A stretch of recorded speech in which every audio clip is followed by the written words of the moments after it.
ये तो गिरने की बात है। नारद जी महाराज बोले, नारद जी भैया, नारद जी को ऐसे वैसे थोड़ी संत है, हम जैसे थोड़ी, हम चार तो पुस्तक पढ़ ले, चार तो बाद हम संत बन गए, ऐसे थोड़ी। नारद जी महाराज को ऐसे वैसे नहीं, तो नारद जी महाराज बोले ऐसे नहीं मानेंगे महाराज। चल जी अपना पाप कर्म जिंदे में पाप कर्म किया है, उसके बाद सत्कर्म के लिए तर गए, समझ में आ गया। वो पूरे जीवन पाप कर्म किए और मर गए, मरने के बाद प्रेत बन गए। अब प्रेत बनने के बाद उसके निमित्त कोई दूसरा कर रहे कथा, तो उसका कैसे कर जाएगा? वो तो मरे वाले व्यक्ति कुछ भावे तो उदाहरण एक आध जन करो, उसमें तरे एक आध जन करो, तब तो मैं मानूं भाई, सीधे करवे तब तो माना जाएगा आपकी बात को। तब सरकार जी बोले हाँ है, संसार ऐसे व्यक्ति है, एक एक अनेकों है, पर एक छोटा सा आपको मैं कथा सुनाता हूँ। बोले क्या कथा? तो तुंगभद्रा तटे पूर्वम भूतपतनमोत्तमम यत्र वर्णासु धर्मेण सत्य सत्कर्म तत्परः। बोले एक तुंगभद्रा नदी किनारे एक गांव है, एक गांव तुंगभद्रा नदी के किनारे। उस गांव में एक आत्मदेव नाम के ब्राह्मण रहते थे। आत्मदेव नाम के ब्राह्मण कर्मकांडी, ज्ञान में दूसरे सूर्य के समान थे, पर कहते हैं भैया कि दीपक तले ही अंधेला होता है। वो आत्मदेव महाराज बहुत सीधे साधे भोले भाले कर्मकांडी थे बेटे, भगवान की भक्ति करते थे, और उनकी पत्नी का नाम था धुंधली। आत्मदेव महाराज की पत्नी का नाम था धुंधली। घर में कुछ खाने पीने की कमी नहीं, सब संपन्न है। अभी महाराज को अपने यजमानी करते हैं, पर उनके यहाँ एक ही चीज की कमी थी बेटा, वो थी संतान की। आत्मदेव महाराज की कोई संतान नहीं थी, और गजब की बात यह है उनके यहाँ जो गाय माता थी ना, गौ माता, वो उसकी भी कोई संतान नहीं थी। आत्मदेव महाराज अनेकों बहुत पूजा पाठ करा करते, पर मन में हमेशा हताश रहती थी, संतान नहीं है मेरी, मैं पितृ से कैसे मुक्त होऊंगा।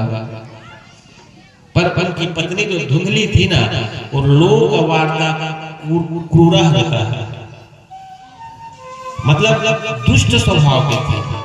आप सब लोग शायद इस कथा से परिचित होंगे। यहाँ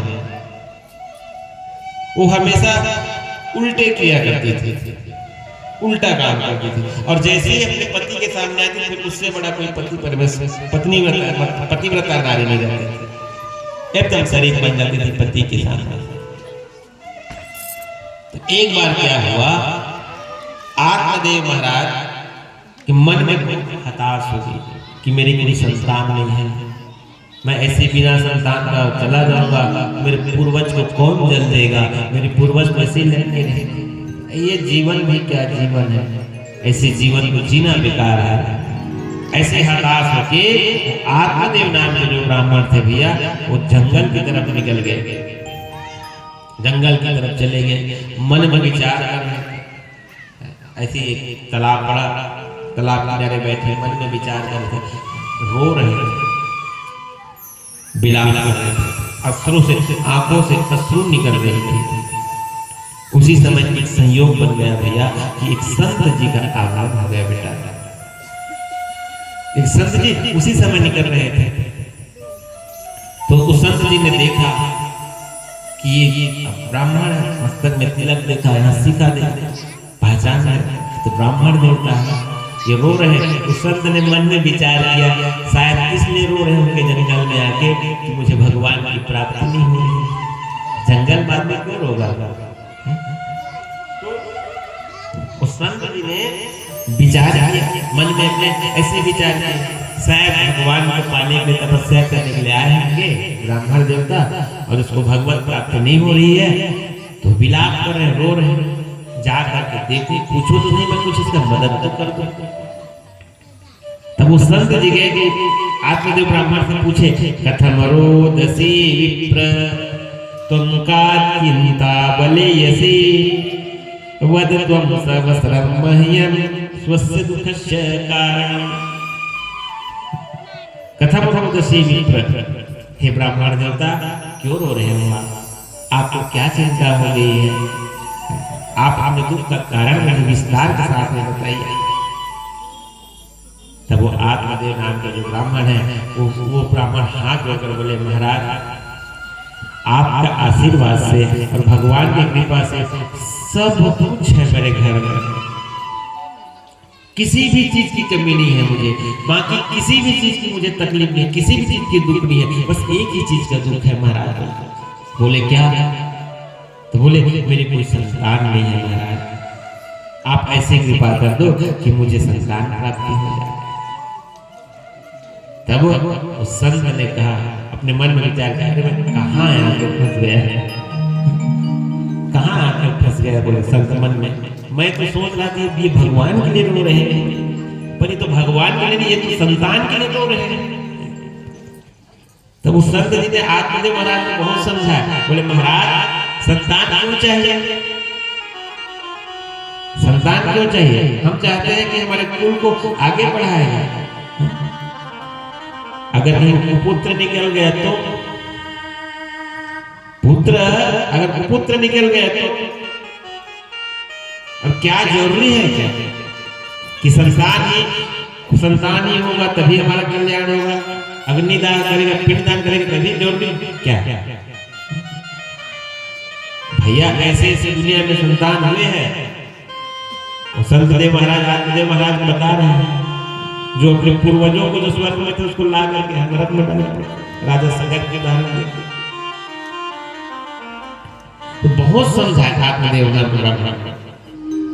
तब आत्मदेव नाम के ब्राह्मण संत जी बोले, यही तो समस्या है जी। अभी उन बैरागी आदमी साधु आदमी आए, ये मन का जाने बाल बच्चे के दर्द प्रेम तो तो महाराज गृहस्थी में रहते ना, आप लोग भी गृहस्थी में रहते ना, तब पुत्र का प्रेम क्या होता है ये आपको समझ में आता है? मैं नहीं जानता महाराज, आप चाहे कुछ भी करो, मुझे संतान की प्राप्ति करा।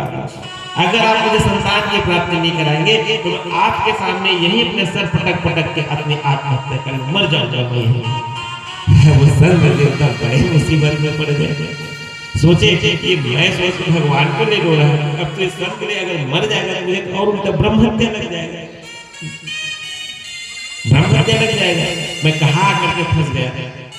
लेकिन कहते हैं भैया, ये बात भी सत्य है बेटा, मैं कठिन भुवन कभाल के, अगर आपके प्रारब्ध में, आपकी किस्मत में अगर कोई चीज नहीं है तो संत में और सद्गुरु में इतना पावर है कि आपको आप प्रारब्ध में उसको भी ला करके दे सकता है। ये संत की महिमा, ये संत की महिमा। संत ऐसे नहीं पूजे जाते, ये नहीं। अब संत की परिभाषा भी थोड़ा सा उल्टा है। संत किसे कहेंगे? केवल वेशभूषा को, हम लोग वेशभूषा को देख करके संत समझ जाते हैं कि बड़े बड़े लटा देखे, बड़े बड़े तिलक देखे, ऐसे भगवा वस्त्र देखे तो हम समझेंगे कि संत है। वेशभूषा से संत की पहचान नहीं होती भैया। वेशभूषा देख करके वो मत करना। काल नेमी का नाम सुने होंगे रामायण में, वेश प्रताप पूजन जगमाही। आजकल तो वेश के प्रताप से लोग पूजा कर रहे हैं, वेशभूषा से संतों की पहचान नहीं होती है। अगर संत की पहचान करनी है तो संत हृदय नवनीत समाना, परहित सरिस धर्म नहीं भाई। जो दूसरे का दुख देख देख के पिघल जाए, जो दूसरे के दुख से द्रवित हो जाए, वो संत है। और जो दूसरे का बिगड़े हुए काम को साध दे, वो साधु है। सिर्फ नाम के आगे साधु लिखने से कोई साधु नहीं होता, नाम के आगे से संत लिखने से कोई संत नहीं होता। तब वो संत जी ना ऐसे आ गए। अब संत जी को दया आ गई थी। क्यों संत को दया क्यों आती है? संत हृदय नवनीत समाना। एक घटना बता रहा हूं भैया, याद आ गया, दिमाग में अचानक से याद आ गया। एक संत थे, बेटे ध्यान से सुनना। एक संत जी थे, वो नदी में स्नान कर रहे थे, ऐसे नदी में स्नान कर रहे थे। और जैसे स्नान कर रहे थे ना, उसके आगे में एक बिच्छू नदी में, अब देखिए वो बिच्छू डूब रहा था, बिच्छू डूब रहा था। तो संत जी ने मन में विचार किया, ये डूब रहा है, मर जाएगा। और मेरे सामने में मरेगा तो मुझे ब्रह्म हत्या का दोष लगेगा, तो मैं इसको बचा लूं, तो मुझे जीव हत्या के दोष से क्यों वो संत है, जबकि उसको पता है कि ये बिच्छू है, इसको पकड़ूंगा तो डंक मारेगा। तो जैसे ही संत जी ने ऐसे हाथ उठा करके ऐसे बिच्छू को उठाया जल से, और बिच्छू का स्वभाव है डंक मारना, उन्होंने डंक मार दिया बिच्छू को, झटके में बिच्छू फिर छूट गया और फिर जल में डूबने लगा। अब वो संत जी पुनः फिर उसको बचाने लगे बिच्छू। ये घटना 3 से 4-5 बार हुई। तो एक व्यक्ति नदी किनारे खड़े खड़े इस वाले घटना को देख रहे थे, उस बिच्छू वाले घटना को संत। तो जो व्यक्ति देख रहे थे उन्होंने कहा कि ये संत जी पागल होगा, ये बिच्छू आपको बार बार डंक मार रहा है, आपको बार बार पीड़ा दे रहा है, फिर भी आप क्यों बचाना चाह रहे हैं, क्यों बचा रहे हो आप, पागल हो, सठिया गए हैं क्या? तब उस संत ने गजब की बात बोली भैया। उस संत ने बोले अरे भला आदमी, ये बिच्छू का स्वभाव है डंक मारना, ये 20 ग्राम का बिच्छू अपना स्वभाव नहीं छोड़ रहा है, क्योंकि बिच्छू का स्वभाव डंक मारना है। ये 20 ग्राम का बिच्छू अपना स्वभाव नहीं छोड़ रहा है डंक मारने वाला, तो मैं तो संत आदमी हूं, तो मेरा स्वभाव क्या होना चाहिए, मरते को बचाना तो मेरा स्वभाव होना चाहिए, तो मैं कैसे छोड़ दूं अपने स्वभाव को? जब ये 20 ग्राम का बिच्छू अपना स्वभाव नहीं छोड़ रहा है तो मैं कैसे छोड़ दूं? कहने का भाव कि संत वही है। तब वो संत जी के मन में दया आ गई ब्राह्मण के लिए बेटा, तो उन्होंने कहा ठीक है महाराज, रो आप एक बार तो बहुत समझाया उसको, महाराज एक जन्म की बात करते हो, तुम्हारे तो 7 जन्म तक कोई संतान का योग नहीं, ऐसे बहुत समझा, पर वो ब्राह्मण देवता माने नहीं, रोने लगे। अंत में संत को दया आ गई, तो दया आई, ठीक है चलो रो मत, एक काम करना। बोले क्या क्या? अपने झोली से फल निकाला और फल निकाल कर दिया, बोले ये फल अपनी पत्नी को खिला देना, बोला ये फल अपनी पत्नी को खिला देना और बोलना नियम के साथ में रहे, नियम बता दे, ऐसे ऐसे नियम के साथ में रहे और इस फल को खा ले तो सुंदर पुत्र होगा, सद्गुणी पुत्र होगा, ऐसे। आत्मदेव महाराज वो फल को लेकर के घर आ गया, और घर आया तो अपनी पत्नी धुंधली को वो फल को दिए। देखो यहीं पे आत्मदेव से ही गलती हो गया भैया,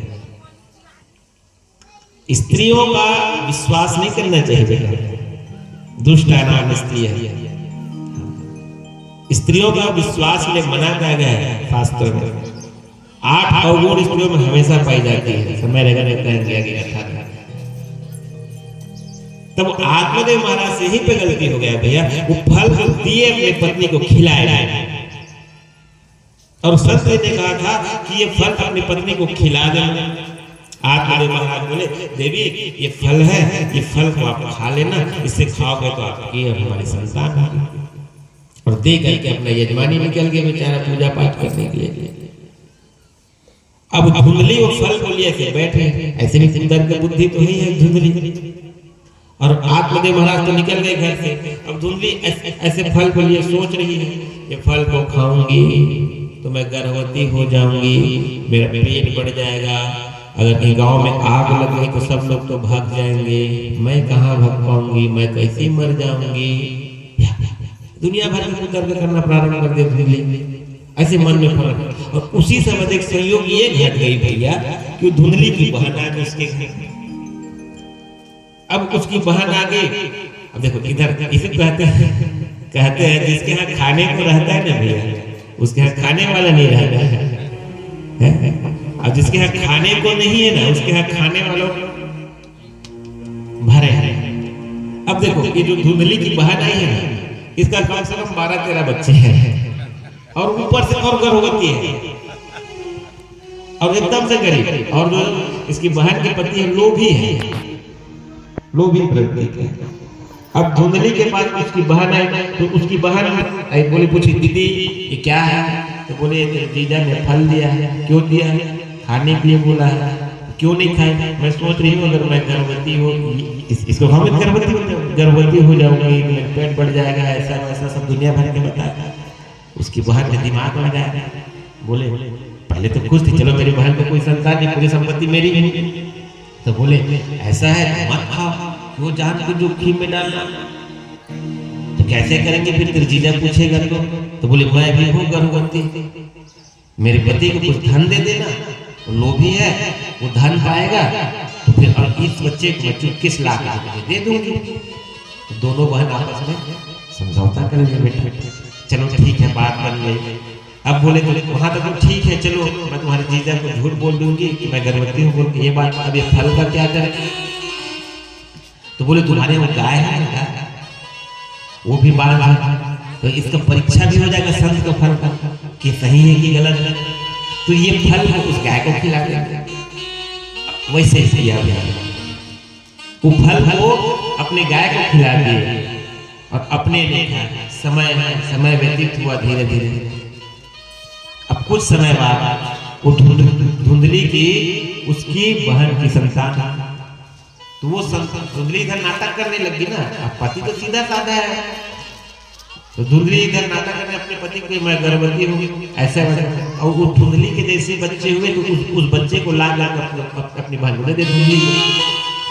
और जैसे धुंधली को अपने बच्चे को ला करके दे, धुंधली ढिढोरा पिटवा दे कि मेरे बच्चे हो गए, मेरे संतान हो गए, मेरे संतान। आत्मदेव महाराज खुश प्रसन्न ऐसे विचार किया कि अब आत्मदेव विचार कर रहे हैं अब तो मेरे बेटा हो गया, तो नाम रखूंगा अपने बेटे का, तो क्या नाम रखूं? तो आत्मदेव मन में विचार कर रहे हैं मेरा नाम आत्मदेव है, तो मेरे बेटे का नाम परमात्मा देव है। धुंधली को बोले देवी, बोले हाँ जी मैंने अपने बेटे का नाम विचार लिया। बोले क्या नाम? तो बोले मेरा नाम आत्मदेव और मेरे बेटे का नाम परमात्मा देव रहेगा। तो धुंधली बोली अच्छा, 9 महीने मैं गर्भ में धारण करूं, दुख तकलीफ मैं झेलूं और नाम अपने हिसाब से आप रखोगे? तो नहीं, नाम मैं रखूंगी। बोले क्या नाम रखोगे? तो वो बोले मेरा नाम धुंधली है, मेरे बेटे का नाम धुंधकारी होगा। तो उन्होंने उसका नाम रखा धुंधकारी, जो बंधाया है यही है धुंधकारी। धुंधकारी चलो ठीक है। और ठीक 3 महीने बाद वो जो फल खिलाया था गौ माता को ना, उसके भी संतान हुए बेटा। बस पूरी सर्वांग उसके शरीर इंसान जैसे थे, मनुष्य जैसे थे, बस उसका कान गाय जैसे थे। उसका कान जो है ये कान उसकी गाय जैसी थी, तब उसका नाम रख दिया गोकर्ण। भागवत में लिखा है गोकर्ण पंडितो ज्ञानी धुंधकारी महाखलः, गोकर्ण पंडितो ज्ञानी धुंधकारी महाखलः। वही गोकर्ण जो गाय की संतान थी वो महान पंडित हुआ, और जो धुंधकारी है वो महान खल होगा। खल मतलब राक्षस बेटा।